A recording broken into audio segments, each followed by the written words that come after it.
So one of the unique things I feel about Pepperwood is that we are a combination of a field station and an education program. So I'd say that Pepperwood really encompasses two different facets, both research and education, and that sort of sets us apart from other similar organizations in our country.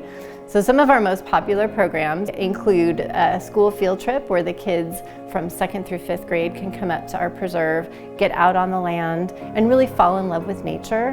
One of the things that's very important to us here at Pepperwood is getting our youth involved and passionate about being on the land. These days we have a lot of screens in front of them. Kids spend a lot of time outside. There's really a big nature deficit disorder happening here in our country.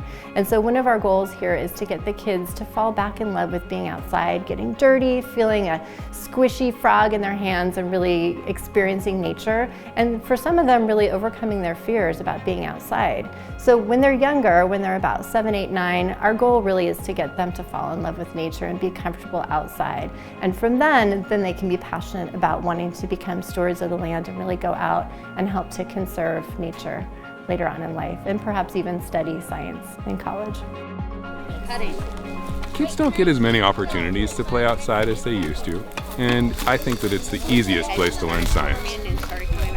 That's a good try. I think you'll find an even better match. Mostly it's about having fun in this place, and that is a much better match, Angelo. Can I get a fist bump? Nice work. And about seeing that the place is okay. Like, it has been traumatic, but things are growing back. Things are okay. We can still play here. We can still have fun here. There are still plants and animals here.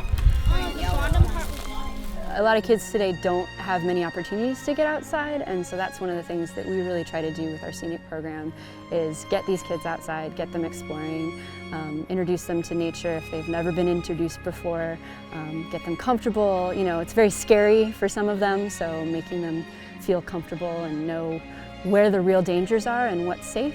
The students who come to Pepperwood practice doing science and being scientists, and they do that by noticing things that they can see, hear, touch, smell, out in nature, and then asking questions about those things, so wondering, and then also relating it to other things they know, remembering back to other times they've been outside, maybe at Pepperwood, maybe somewhere else, and finding answers to those questions that they have.